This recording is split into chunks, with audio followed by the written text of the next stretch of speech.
L'architecture du XXe siècle constitue une part très importante du tissu urbain de nos villes. Majoritairement édifiée dans les années 60-70, son intérêt patrimonial est souvent mal compris et subit des transformations, altérant parfois de façon irréversible certaines de ses qualités et propriétés initiales. Or, la transition énergétique, comme l'évolution constante des usages et des modes de vie, appelle l'adaptation de ce bâti. Prendre du recul et bénéficier d'une connaissance éclairée font trop souvent défaut pour en apprécier les valeurs patrimoniales, architecturales, historiques, techniques, sociales, et y sensibiliser les maîtres d'ouvrage, les gestionnaires, les syndics, les entreprises du bâtiment et bien sûr au premier chef les usagers et les habitants. Ces valeurs sont encore trop rarement prises en compte dans les processus de concertation et les démarches de projet qui en résultent. Les architectes sont insuffisamment présents sur ces marchés, pourtant en plein développement de la réhabilitation et de la rénovation de ce bâti existant, aujourd'hui au bout d'un cycle de vie.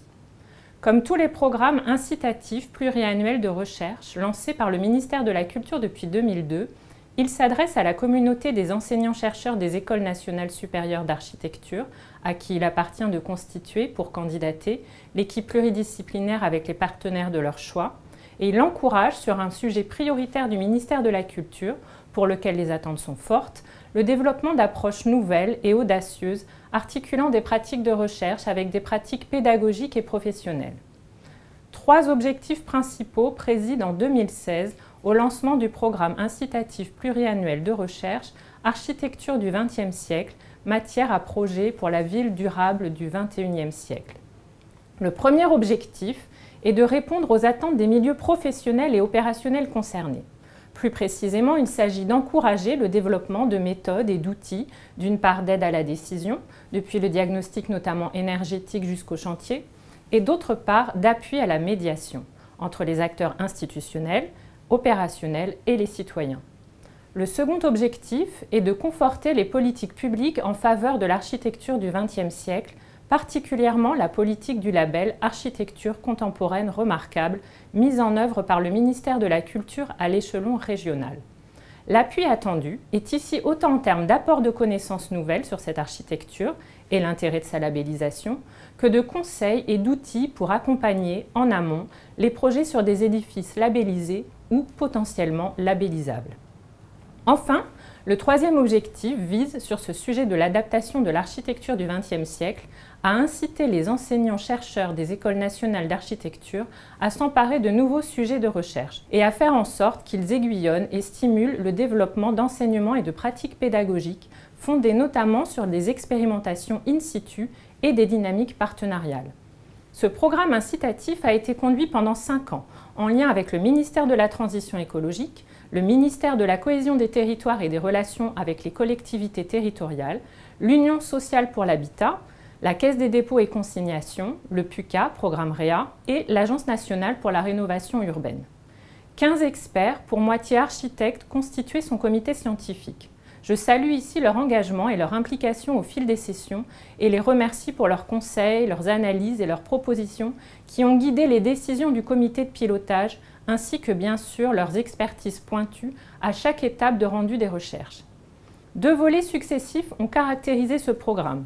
Au premier, de 2016 à 2019, intitulé « Capitalisation des connaissances, promotion des expériences », a succédé un second de 2020 à 2021. Expérimentation, qui a permis d'approfondir en situation réelle les résultats des premières recherches achevées du programme. Au total, et suite à 4 appels à projets successifs de 2016 à 2019, le Bureau de la recherche architecturale urbaine et paysagère, qui met en œuvre cette politique au ministère de la Culture, a reçu et fait expertiser plus de 50 propositions. 12 recherches ont été retenues et finalisées dans le cadre du volet 1 du programme et 6 expérimentations en ont résulté au titre de son volet 2. Les enseignants-chercheurs qui assurent la responsabilité scientifique de ces travaux interviennent dans plus de la moitié des 20 écoles d'architecture françaises. Leurs équipes de recherche conjuguent ici des compétences académiques, pédagogiques et professionnelles. En règle générale, interdisciplinaires, elles associent selon les cas des historiens, sociologues, ingénieurs, plasticiens, architectes praticiens. La visée opérationnelle du programme conduit les équipes à se focaliser sur des sites et bâtiments précis avec des acteurs, publics ou privés, partenaires.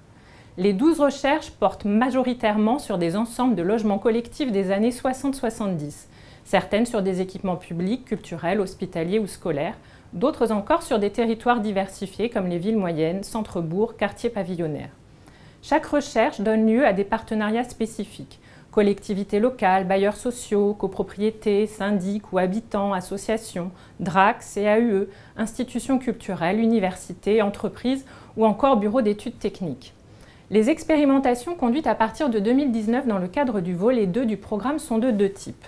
Des expérimentations techniques avec des prototypes ou l'installation d'instrumentation en milieu occupé, ou des expérimentations d'outils et de pratiques de médiation avec le recours notamment dans plusieurs cas à la vidéo. Ce programme de recherche fait l'objet tout au long de cette année 2022 d'une palette d'actions de valorisation pour en diffuser le plus largement possible les résultats. C'est ainsi qu'un cycle de rencontres-débats, les forums Archi 20e, se déploiera au printemps dans les écoles d'architecture, avec l'implication pour chaque forum de plusieurs équipes autour d'un sujet commun d'actualité. D'autres actions suivront qui permettront de toucher tous les publics.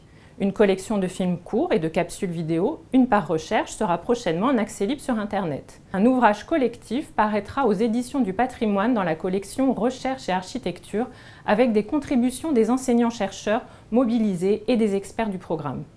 Merci à toutes et à tous, experts, enseignants-chercheurs, partenaires privés et publics et acteurs institutionnels pour votre implication qui a permis de mener à bien ce programme ambitieux. Je souhaite bien sûr que chacune des recherches finalisées puisse trouver des prolongements au plan scientifique et dans les milieux professionnels et opérationnels. Puissent les milieux de l'aménagement, de la maîtrise d'ouvrage, de la construction et du bâtiment, les services de l'État et ceux des collectivités concernées s'en nourrir et parvenir à s'approprier méthodes, résultats et enseignements. Enfin, j'espère que les fruits de ce programme de recherche rencontreront un large écho en Europe, alors que se multiplient les initiatives communautaires sur les risques qui pèsent sur l'architecture du XXe siècle, y compris sur la reconnaissance de ses valeurs patrimoniales.